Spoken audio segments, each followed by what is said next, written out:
Hey guys, hey, you know what day it is?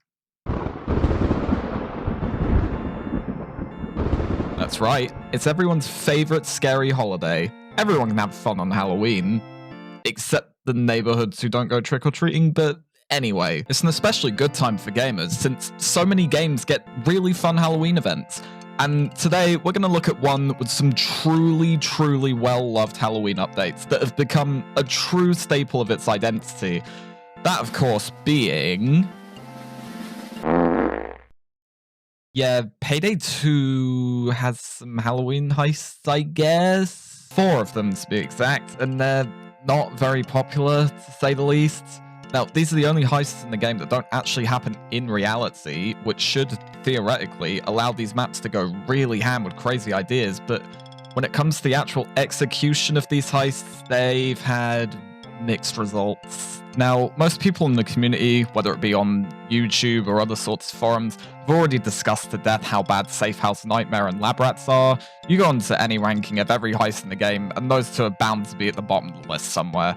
And Prison Nightmare seems reasonably well liked, actually, but there's still one more Halloween heist that doesn't really get much attention. Cursed Kill Room. This is the final Halloween heist, and it's been surprisingly long forgotten.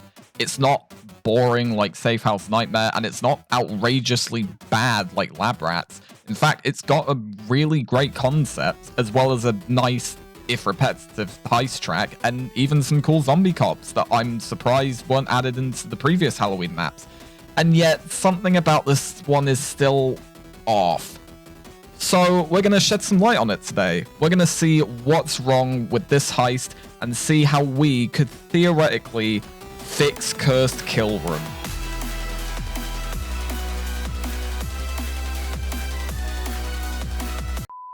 So before we discuss what's actually wrong with this heist, I'm first going to go over how it actually works, since I wouldn't be surprised if most of you out there don't even remember. Cursed Kill Room takes place in the aforementioned kill room of the modern safe house, which is the practice course you can unlock by upgrading Wick's area to level 3. Players spawn in the course's starting area, along with the assets they bought, and a button to open the door. Now, unlike every other heist in the game, which has a timer that infinitely counts up, this heist's timer actually counts down from 5 minutes. Once the players open the door, the timer begins counting down, an endless assault starts, and the main objective begins. A Titan safe will then spawn at one of 5 spots in the course, and the entire crew must flock to it.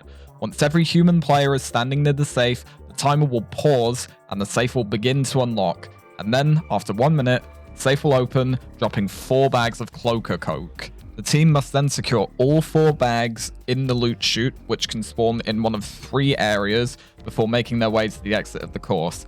Now, if any player on the team leaves the capture zone while the safe is opening, even for a split second, the entire process has failed.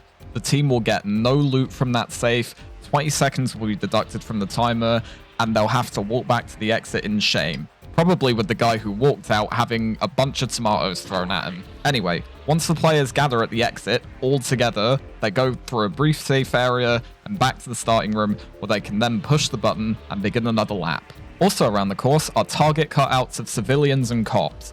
Players can earn 5 seconds by shooting a cop cutout, and will lose 20 seconds if they shoot a civilian cutout.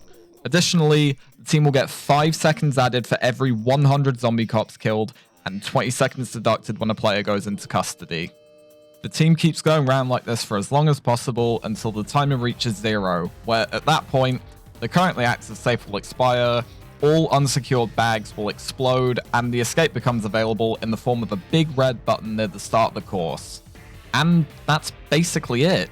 There are some other random events that can happen, such as the giant cloaker guy returning and spawning some snipers in his hands, and there's also a small chance of there being a unique environment every time you play the heist, but as far as the actual main objectives are concerned, we've covered everything. So we're going to get into the real meat of the video now, actually discussing what's wrong with the heist, but more importantly, also discussing ideas on how to fix it, since I don't think it's very productive just saying, this sucks, without actually providing some solutions. So, we'll start with the biggest and most important issue of all when it comes to this heist. Remember how I just spent the last 2 minutes or so explaining how all the objectives work. Yeah, I didn't mention one little detail. All of that is optional. Yep, you can just open the door, wait for the timer to expire, and then simply push the button once it appears, and you'll still win the heist without needing to open any safes.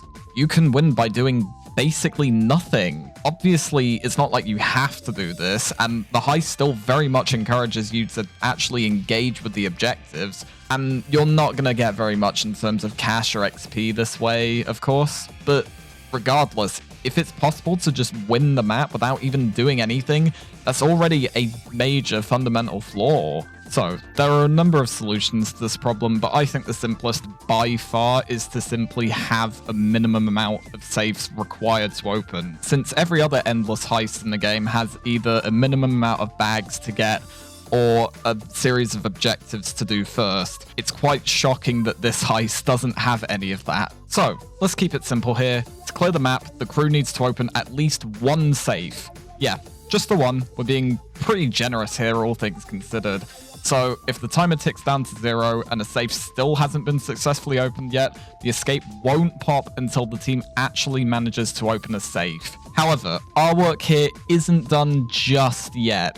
We still need to nerf being able to simply camp in the starting area, since otherwise, what's stopping a team from just opening one safe and then camping for the rest of the game in an arguably even safer spot than before? I've gone back and forth on a few ideas on how to make this work, but in the end, I've decided on this.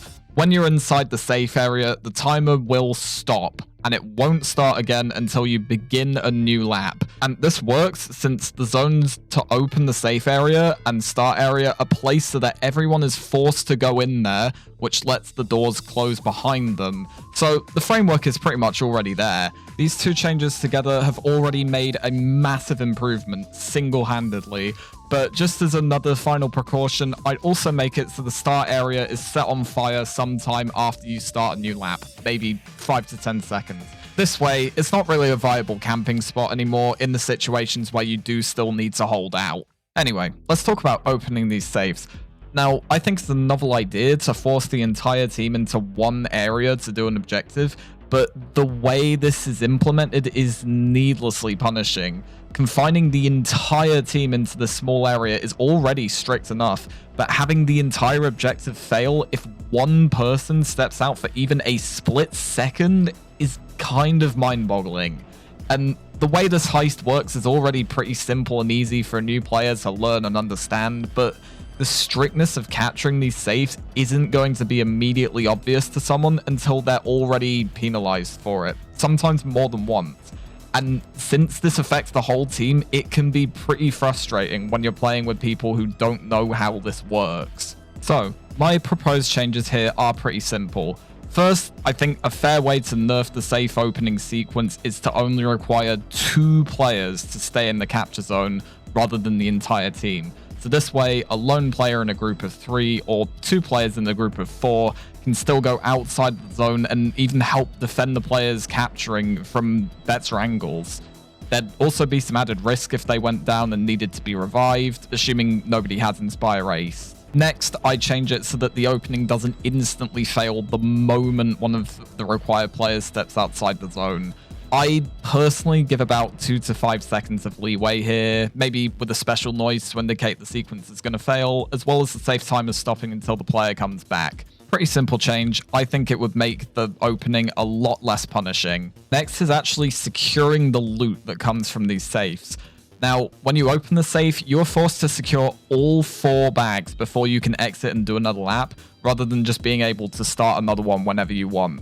It's not usually that bad, but it can still sometimes take a bit of time depending on how contested the areas around the safe and the chute are, and how many players you actually have as well.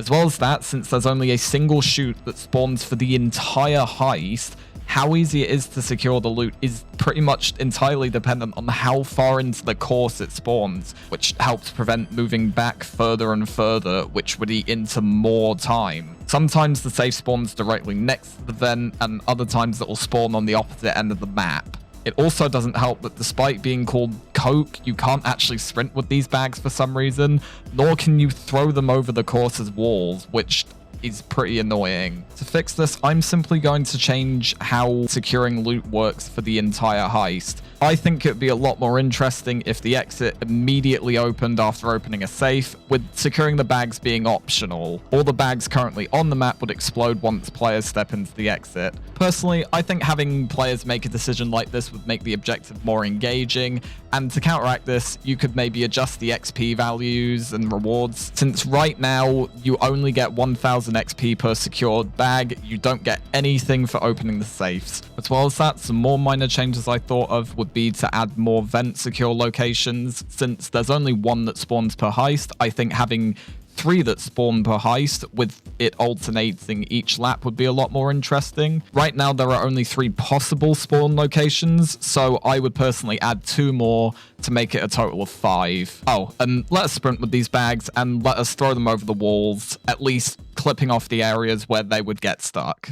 Anyway, I've talked for a while now, so I'll go over some quick miscellaneous problems, starting with the target cutouts, which are kinda dumb.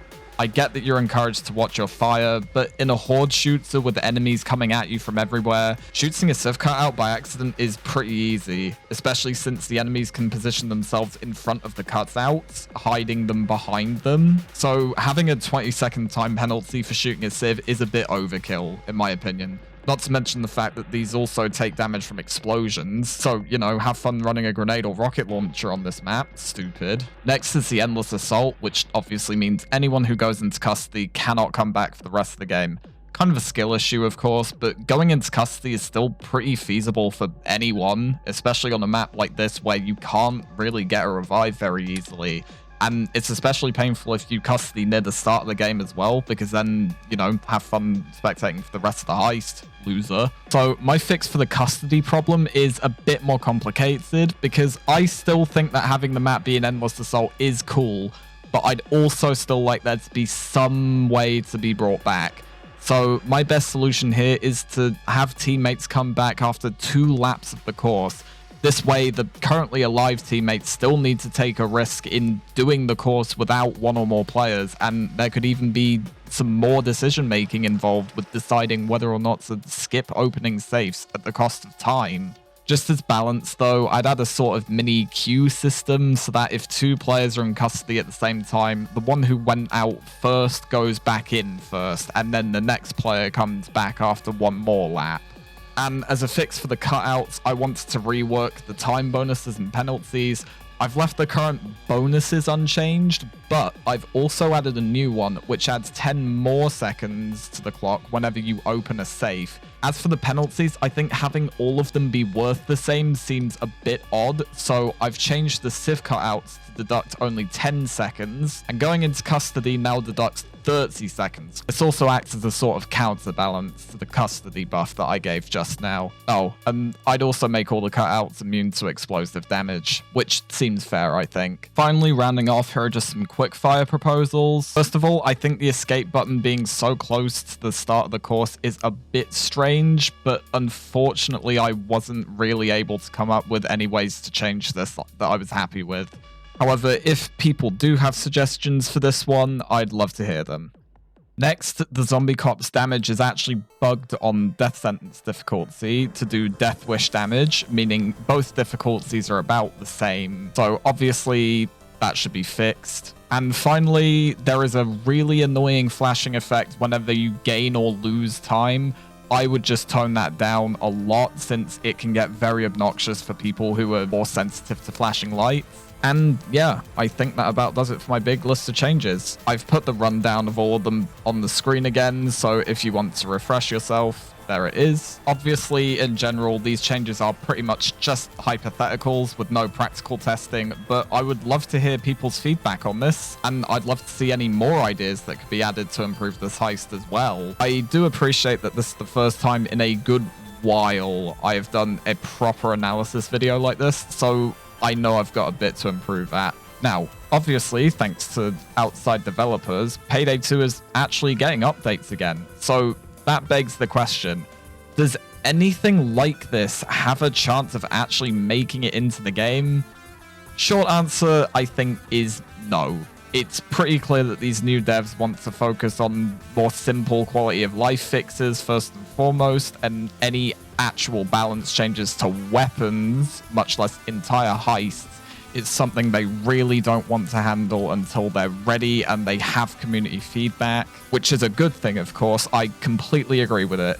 But yeah, if you want an overhaul like this to be officially added to any heist, don't hold your breath.